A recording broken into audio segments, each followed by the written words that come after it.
In celebrating a century of steam railways, the choice of George Stephenson's locomotion was an obvious one.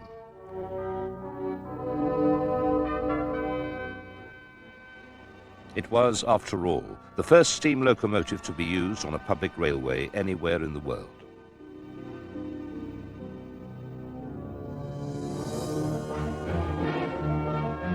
The contemporary engine chosen to stand alongside was one of Nigel Gresley's Pacific-class locos. Locomotion itself was developed from the pioneering machinery which served the collieries. But when it came to transporting passengers, Stephenson faced an uphill struggle from those who still favoured the horse. 100 years later, and driving a Pacific-class loco had become an art. In order to get the best from his machinery, the driver had to know the track with all its kinks and turns so he could maximize and regulate his speed to perfection. The engineer, too, had to be no less skillful with his hands as he distributed the coal to all corners of the firebox to give the engine maximum pressure. Such deeds fueled the dreams of children across the world, a sensation that this film from America seeks to capture.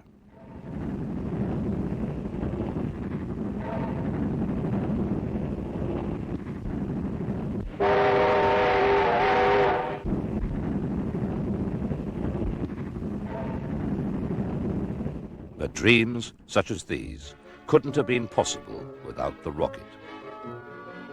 Built in 1829 by George Stephenson's son Robert, it, more than locomotion, was the true progenitor of the steam locomotive as we recognize it today. It was more reliable, quicker, and able to haul heavier loads.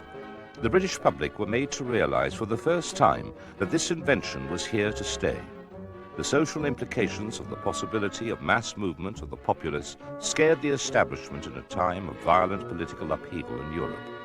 What no one could have guessed, though, was the dramatic change in the shape of the country itself in the century that followed. Simple economics was the catalyst for change. Railways ensured the efficient transport of both raw materials and finished goods to larger markets at lower cost. Many complained of these so-called monsters navigated by a tail of smoke and sulphur, but their influence was irresistible. For the first time anywhere, the decisive break with an agricultural economy had been made.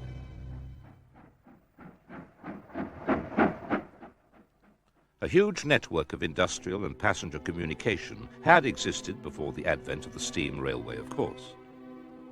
There's an argument. The canals, far from being a product of the Industrial Revolution of the 18th and 19th centuries, in fact made it possible in the first place.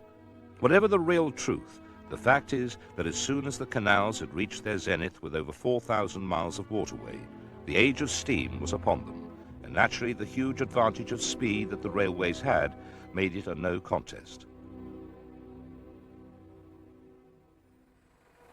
Speed became the enduring obsession of engine builders, no matter where they were from.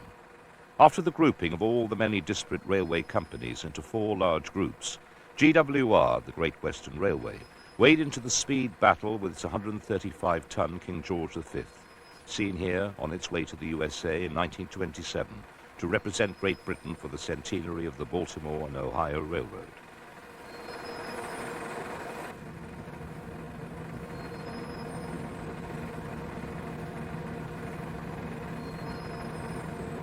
The father of the Great Western was Isambard Kingdom Brunel.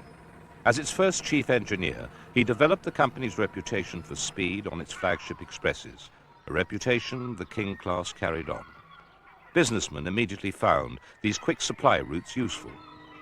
Mass distribution of goods changed not only the cities, but formerly quiet port towns like here at Birkenhead, into crucial cogs in the great wheel of commerce.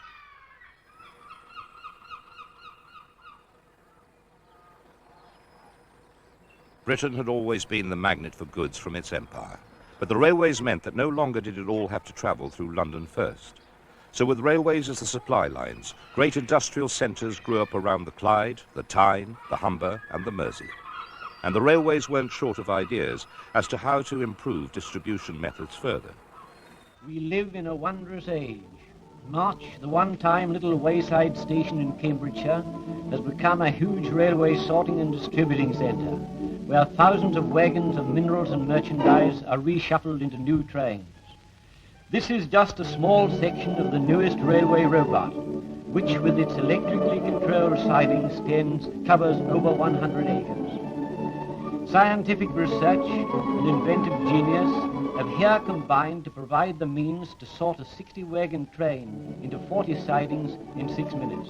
Into this control tower, day and night, are shot instructions for the breaking up and making up of new trains.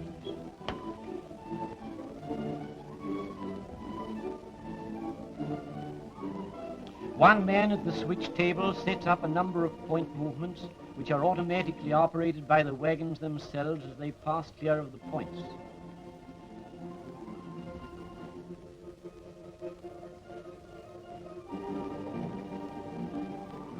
A novel form of brake called a retarder is worked from the tower. It grips the wagon wheels and graduates the speed so that each wagon rolls with uncanny precision into its proper siding.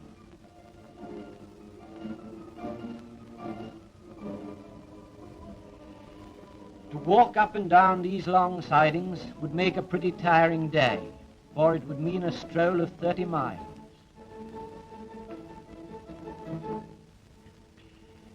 Look at these wagons wandering, as it were, aimlessly over points and crossings, yet each one definitely controlled by the invisible men in the tower. This you might describe as a worm's eye view of the retarder in action. And so, power and progress in transportation is day and night keeping the wheels of industry turning, and ever more quickly.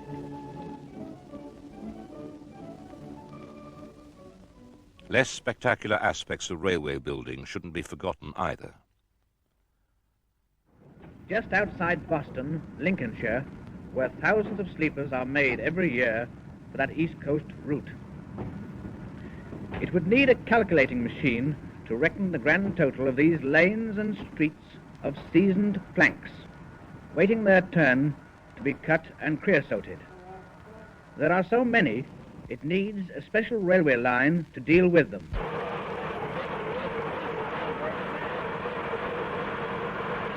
In the big sheds, saws are sizing up things, and other sleepers are getting acquainted with the creosote impregnating tanks.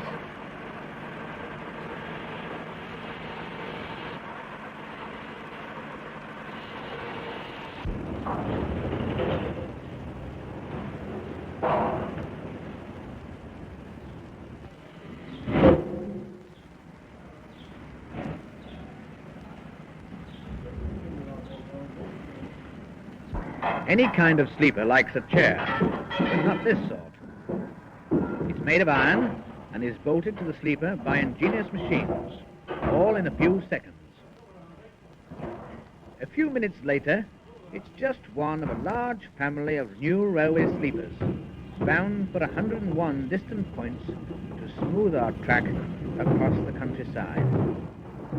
To run on these lines, of course, you need stock. It's a proud claim that British railway passenger stock is the finest in the world. And it's well merited, as these pictures taken at Derby will show. This is a frame-up, or rather a frame-down, of a corridor coach in the early stages of cutting, riveting and welding.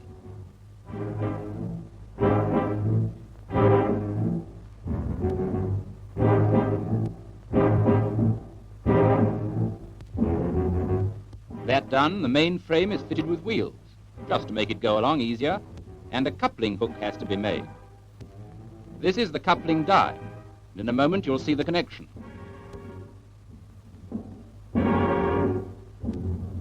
There, the mighty hammer descends on the hot metal, the workman handling the prawn-shaped links with remarkable dexterity. Every one of them's on his metal.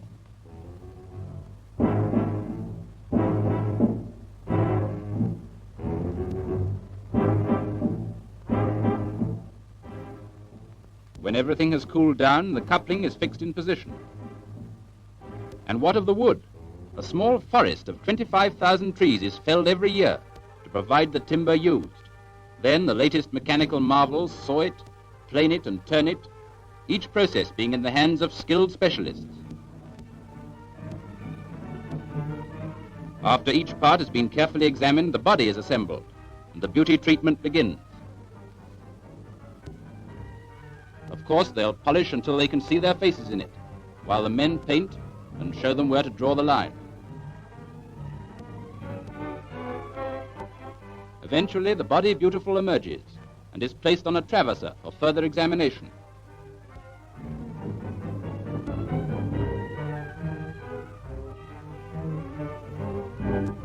The craftsmen responsible for its construction are hailed for the final inspection, and a sterner party of critics it would be difficult to find, though it's all their own work.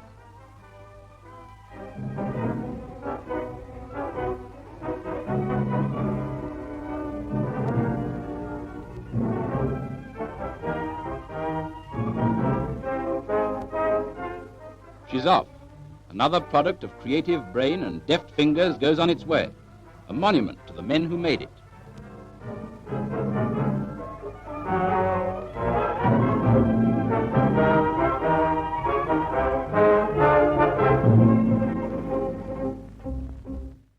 If there was one issue which taxed the locomotive engineer almost as much as the desire for speed, it was that of seeking total efficiency. In other words, maximizing the work done for the amount of fuel consumed. One of the major problems was how to make this calculation in the first place.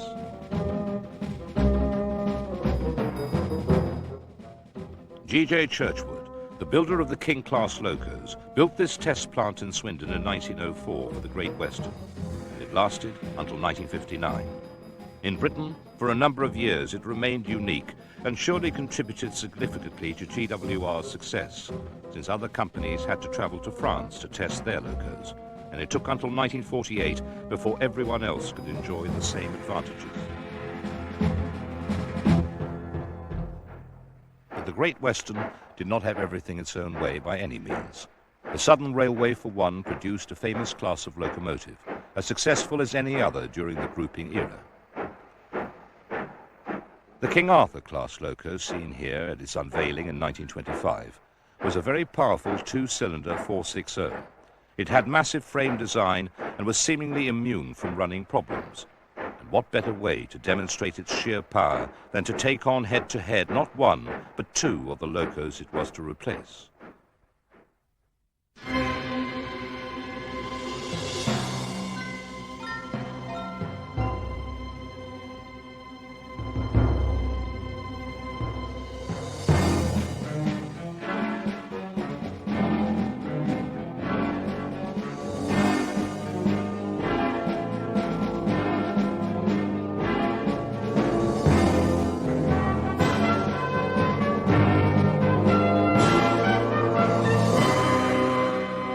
Many hundreds of duties on a railway, some of the more unusual are described here. What's in a name, said Shakespeare. A lot, said the Boshman. If you're called a Boshman, you wash grease off loco parts. And if you're a hair corder, or carder, you prepare hair for railway carriage upholsterers, who in his turn is called a trimmer.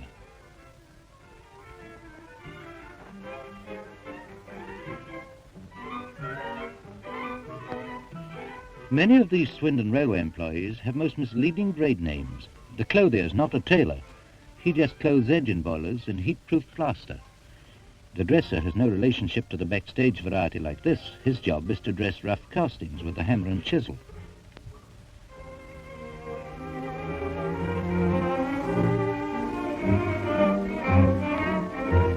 The shingler is not a coiffure expert. He controls a giant hammer to beat out red-hot metal.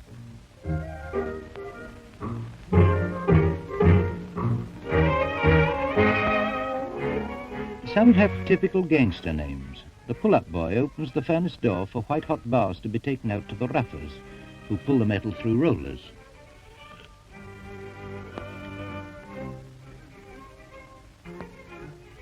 The puncher's not one round O'Brien, but a puncher of rivet holes. A close relative is the holder-up. He holds up the heads of the red-hot rivets for the riveters.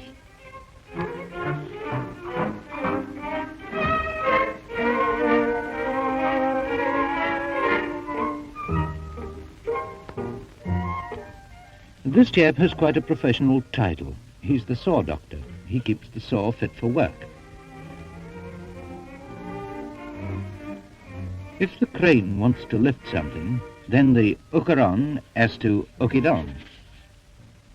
Those who dismantle machinery are known as strippers. They can strip anything from a watch to a railway engine.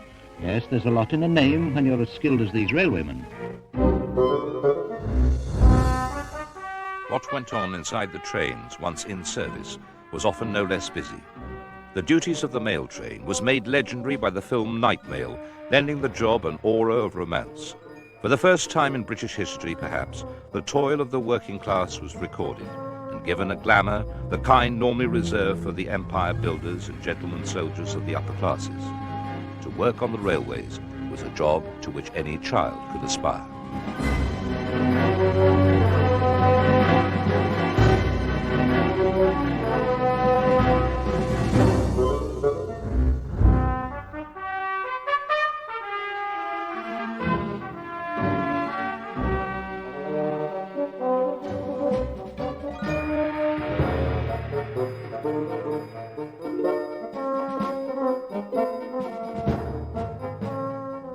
This apparatus for picking up and dropping mail bags at full speed was first introduced as early as 1838. The network of railway postal services reached a peak in the 20s, but eventually the postal authorities found it more convenient to concentrate mail traffic at a few large centres and then distribute it by road. So a small but picturesque detail of railway life was lost forever.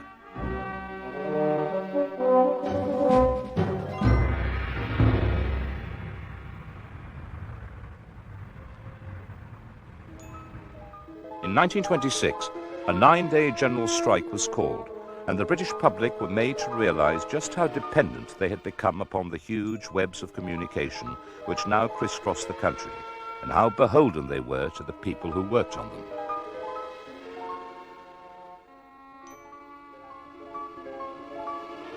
The strike was in support of the coal miners, and for the first few days the shutdown was total.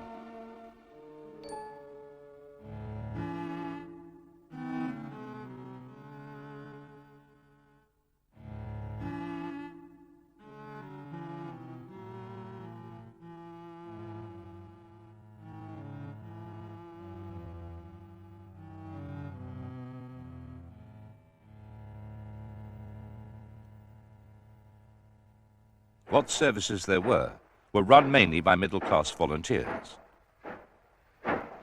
Soon the cracks began to show, and the strike started to peter out.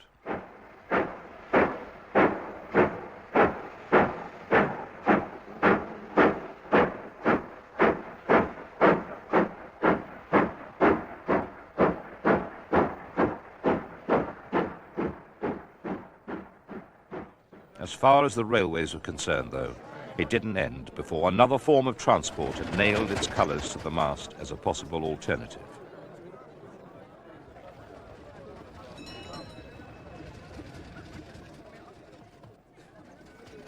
For most of the thousands of marooned travellers, it wasn't within their price range, but in America, with its vast distances, the aeroplane did indeed kill off the railways.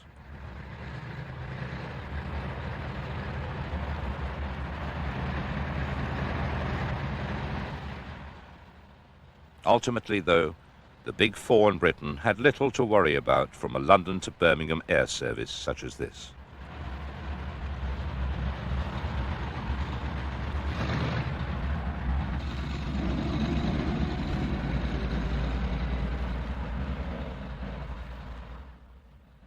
More realistic was the challenge from the road.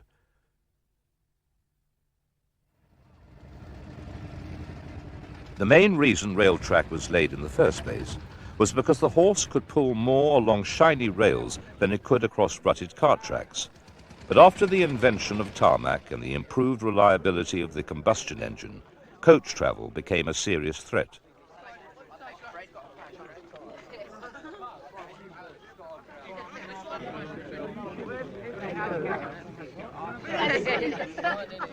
The key advantage the railways had was speed.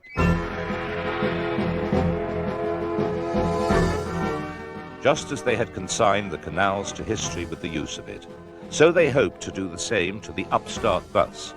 But with speed, sometimes, there came tragedy.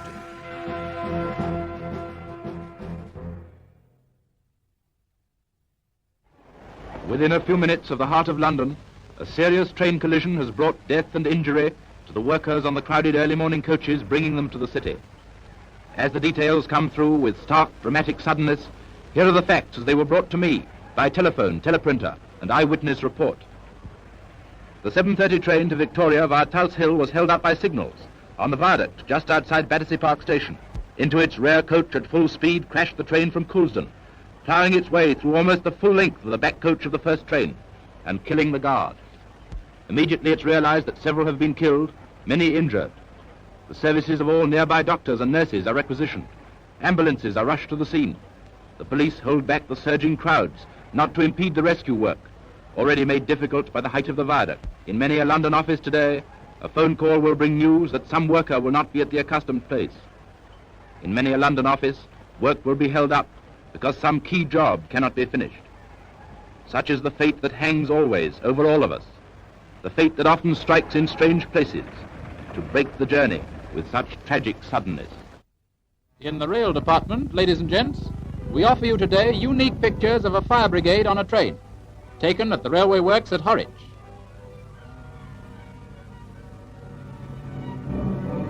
The men have just received a call, thanks to the persuasiveness of our cameraman. And right away, guard, they're off to the scene of the fire. Meanwhile, you'll be interested to know that the brigade, which was formed 40 years ago and consists entirely of works mechanics, has already won 100 prizes for firefighting. The railways produce their own solutions to some of the dangers, although this service seems more Keystone Cops than Fire Brigade. Blushing coyly at such compliments, the firemen alight and connect the hose to the tank behind the engine. While we would just be thinking about it, the powerful pump is set in motion, and 350 gallons of water a minute are being poured on the flames, and they can turn out to a call in 3 minutes.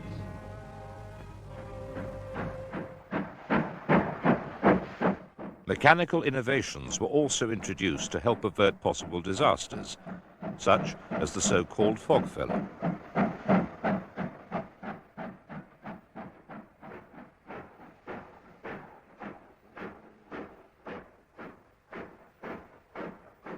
An innovation still with us to this day.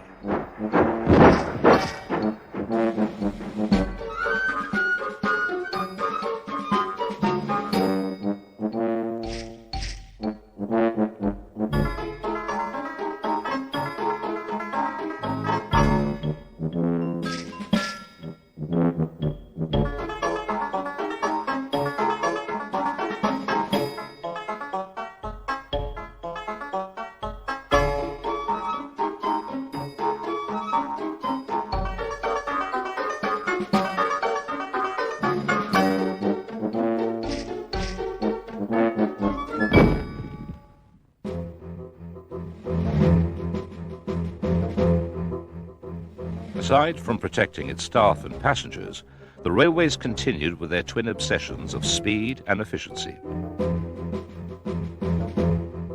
Apart from the test bed, the other way of measuring an engine's performance and the trueness or otherwise of the track was with a dynamometer car. The information came straight from the rails, looking for all the world like a cardiograph.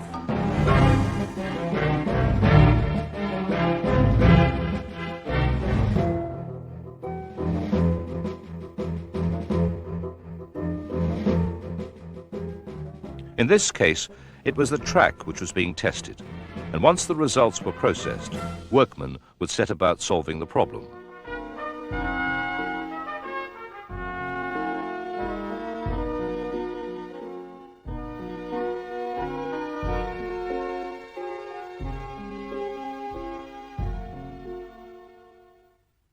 The London and North Eastern Railway also fitted a phone link from the driver's cab to the dynamometer car, so he could tell them about steam pressure and the volume of coal used, whilst they could measure miles per hour and the state of the track.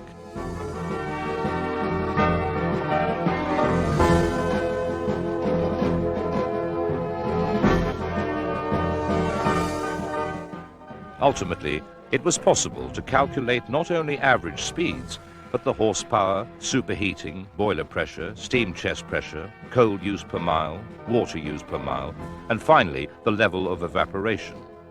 Acting on this knowledge, engineers like LNER's Nigel Gresley designed trains, some of which became the fastest the world had ever seen.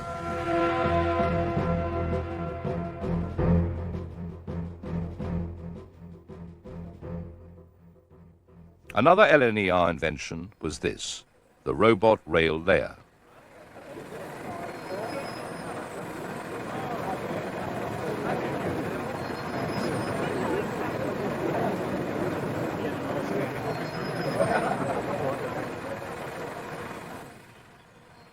The 1920s and 30s, although a golden age for British locomotive design, often found the Big Four in depressed circumstances. Labour-saving devices, such as these, were essential in the battle to stave off the ever-increasing challenge from the road.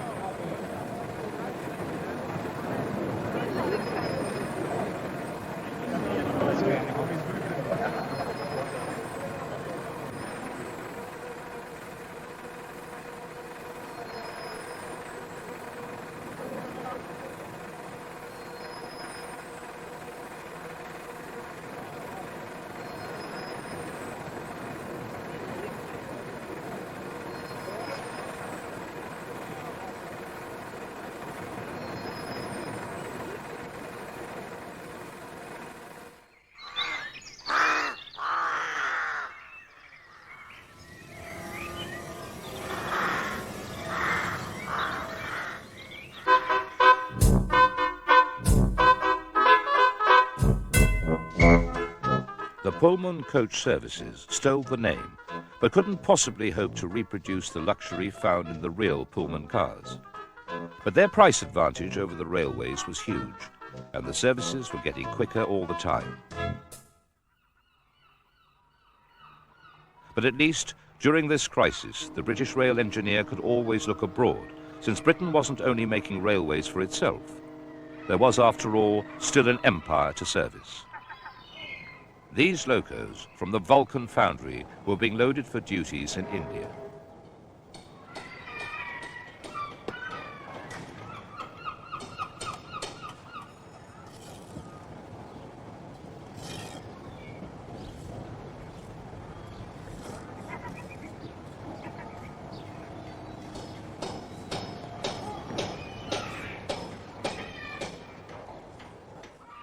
The European powers were working together to colonize and open up other continents, not hesitating to rewrite history to suit their needs as they went.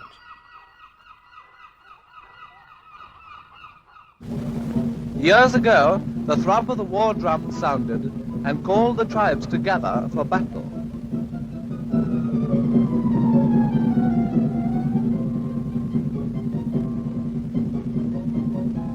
Fierce wars were waged, and the prisoners that were taken were used as slaves.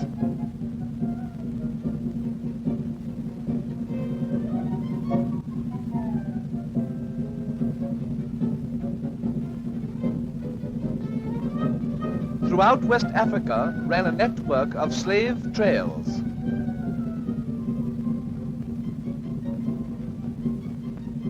After the coming of the white men, slavery was abolished, and slave trails were replaced by iron rails.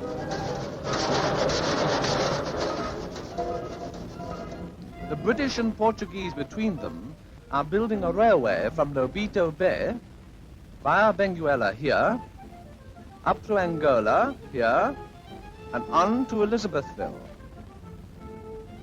It is to go on into the British South Africa and link up with the Cape to Cairo Railway in Rhodesia. When completed, it will give Rhodesia a gateway to the Atlantic. The terminus of the Benguela Railway is at Lobito Bay.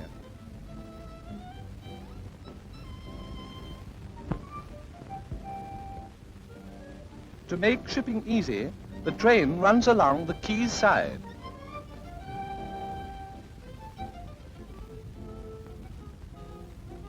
Bags of maize are being loaded. And there goes a bullock on his way to Europe. New carriages for the railway are unshipped from a steamer which has just arrived.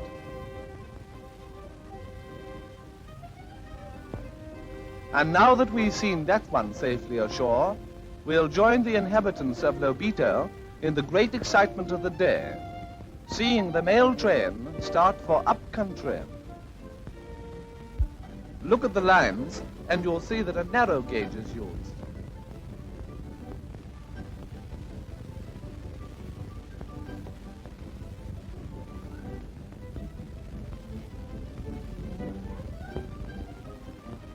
Beyond Lobito, the train runs through a sugar-cane growing district. Factories are being built around here for extracting the sugar. Up a siding, the natives are loading up sacks of mealies to be marketed in Europe. The mealie train plunges down a cutting.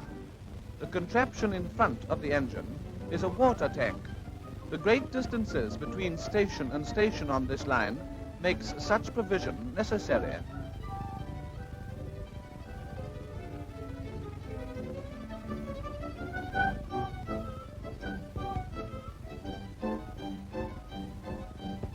We are going to come out on the plains below this weird-looking rock called Kimbambo.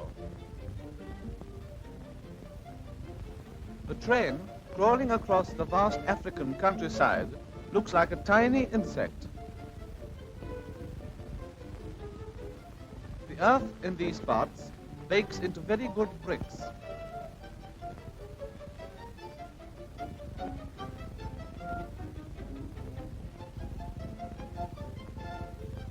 The finished bricks are taken to the new railway by the old transport, ox wagons.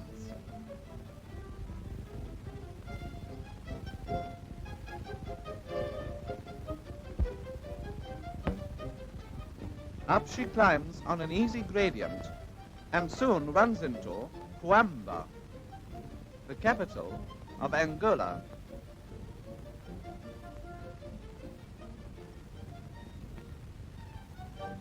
Coimbra will be the headquarters of the Benguela Railway when these enormous railway yards are finished.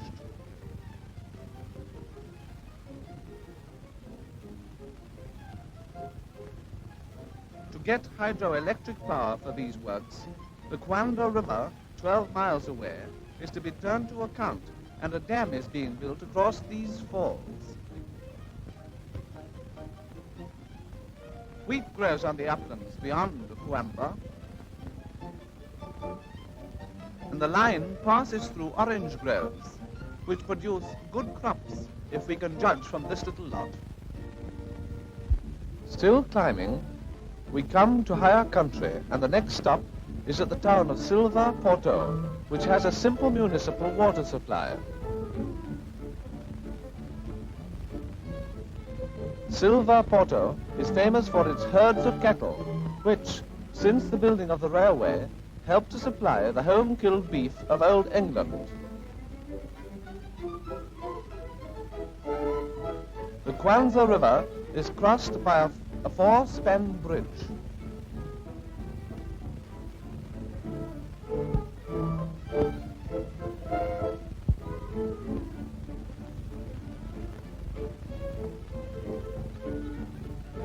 Once over it, we run into country where in well-watered fields your morning coffee is being planted.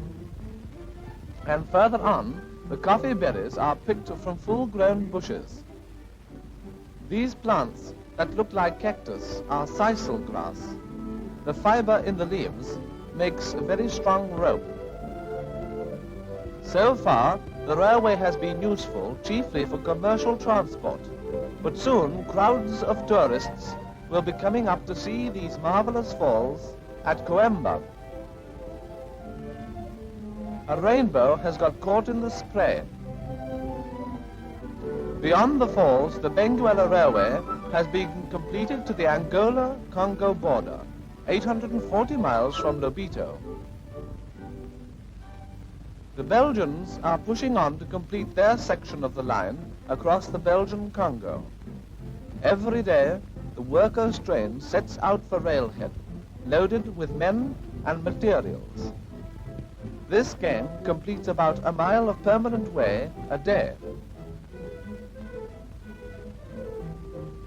When this section of the line is finished, tourists will be able to go direct from Lobito to any point on the railways of the Congo, Rhodesia, or the Union of South Africa.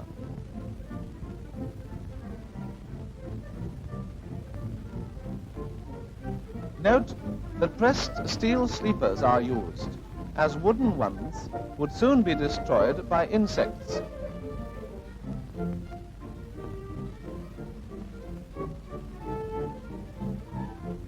This is not a variation of the Charleston, but a way of balancing the heavy weight of the rail.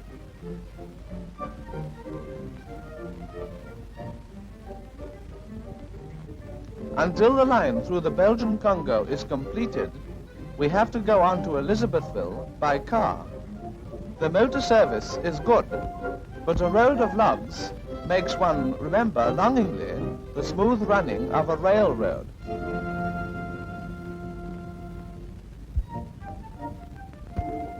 Crossing the river by ferry is a tedious business, but before long the railway engineers will have put a bridge over and the train will run across.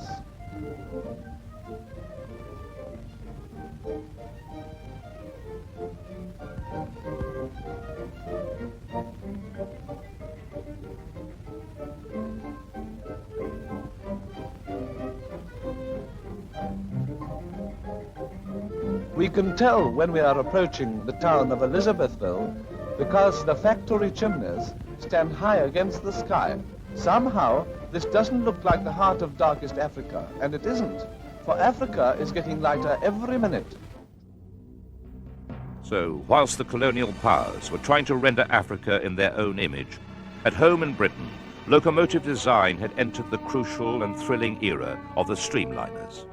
This Gresley design for LNER, number 10,000, appeared to general public amazement at the close of 1929.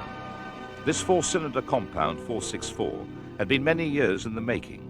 3 years were spent on the design of the high-pressure boiler alone.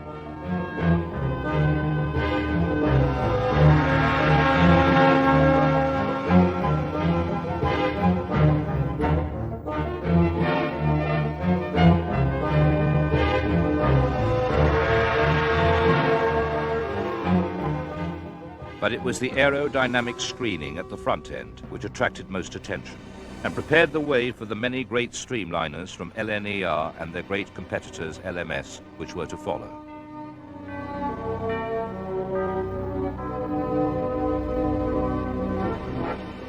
LMS's most famous contribution to the streamline age came in 1937.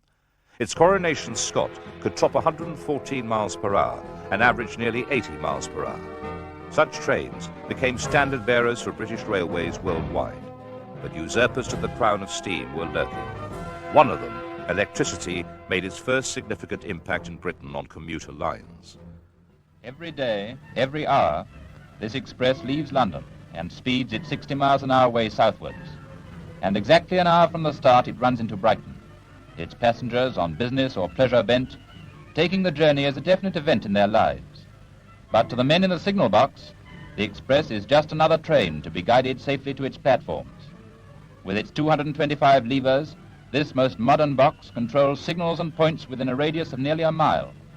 Gone are all the old, heavy hand levers, for everything here is electrically operated. The signalmen don't need to see a train. They watch the illuminated diagram, which gives a complete picture of the track, with lights indicating the moving trains. The levers operate electrical contacts underneath. There are 13,000 of these. This action starts a small motor, which unbolts the points, throws them over, and secures them again. Only when the points are properly over and bolted can the line clear signal be given to the train. The same procedure takes place when levers are returned.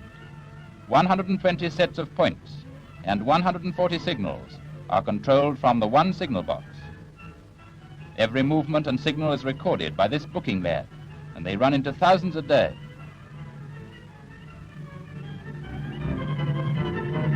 keen-eyed and experienced, the signalmen work quietly and efficiently, although the system is so foolproof that a mistake could not possibly cause an accident.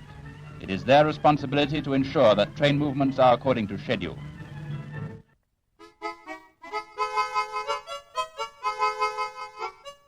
So steam, excusing the pun, was under pressure from electricity and diesel.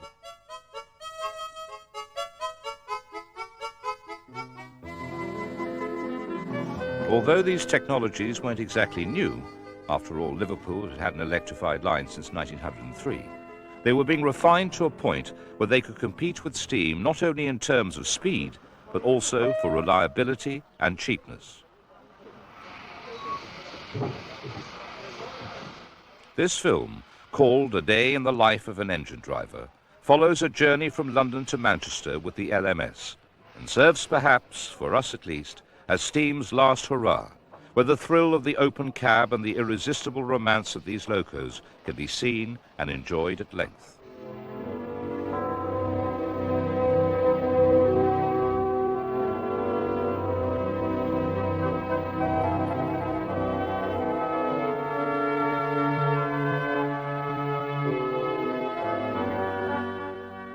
The London Midland and Scottish Railway was the largest of the Big Four. The chief mechanical engineer for the LMS was William Stanier. Appointed to the post in 1932, he produced a dynasty of locomotives, including legends such as the Black Fives, the Princess Royals, and the Duchess Pacifics. But even he couldn't save steam from its fate.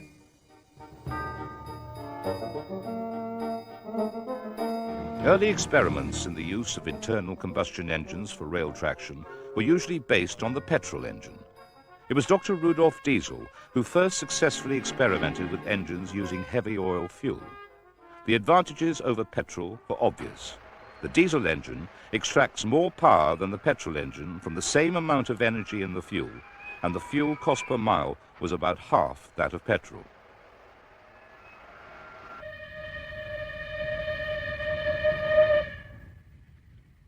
But using diesel for rail traction had one major drawback.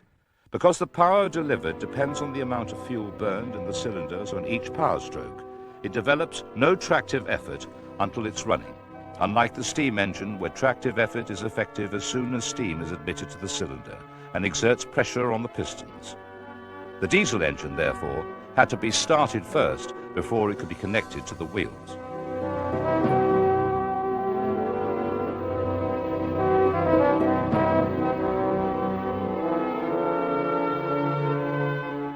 Germany first popularized diesel in the 1930s. Britain was slower to embrace it, although the LMS and GWR experimented with diesel for shunting and local services. It would be the 1950s before multiple unit diesels became widespread in Britain.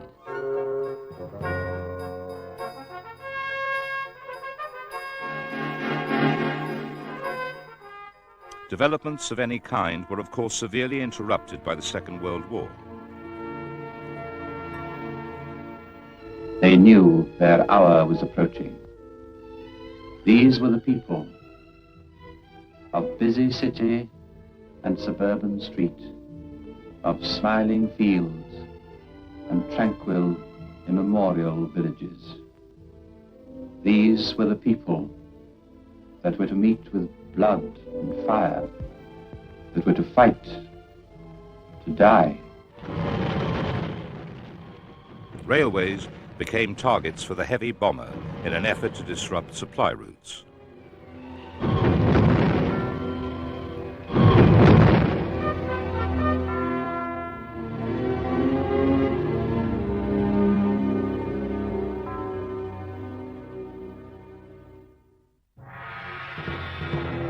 The war ended, leaving the railways in a hopelessly run-down condition, from which, denied proper investment and support, one may argue they have never truly recovered.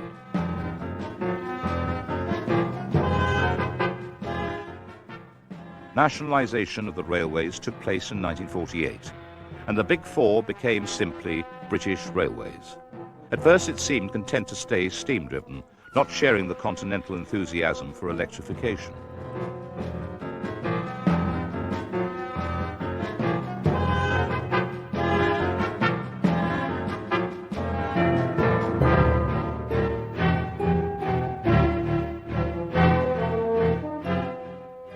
there was a problem with steam.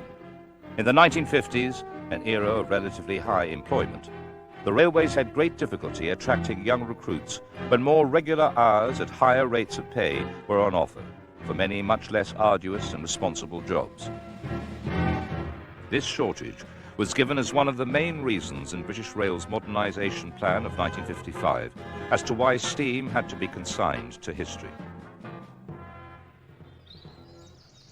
The extensions to the electric lines already in place, such as those on southern routes, were given the go-ahead by the plan. By 1959, it had become possible to travel from London via Dover and Ostend to Rome, entirely by electric train.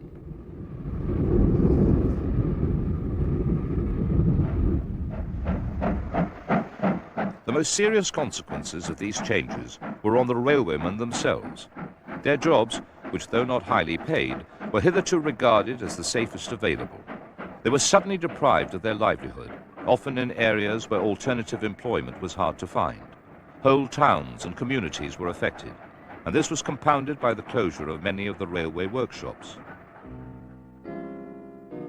The declining years of steam power in Britain saw filthy engines in deplorable mechanical conditions, with their nameplates removed or stolen and sometimes even lacking basic external fittings. Other, sometimes quite modern engines were scrapped with a haste and completeness which betrayed the hands of zealots at work. Elsewhere in Europe, steam was phased out gradually. The locos were maintained properly, and many services continued well into the 1970s.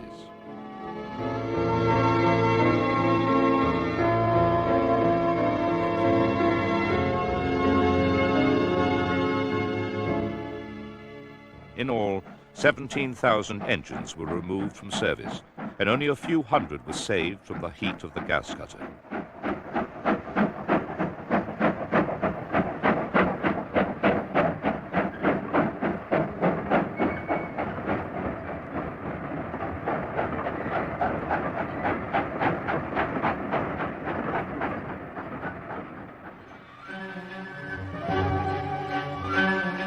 The beaching cuts of 1963 were meant to staunch the dramatic losses of revenue the railways were incurring in the face of road haulage and the private car. 100,000 railway workers lost their jobs, and what was left was a basic network of trunk lines for commuters, business travellers, and what remained of the goods traffic.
When this film was made, all these upheavals lay in the future.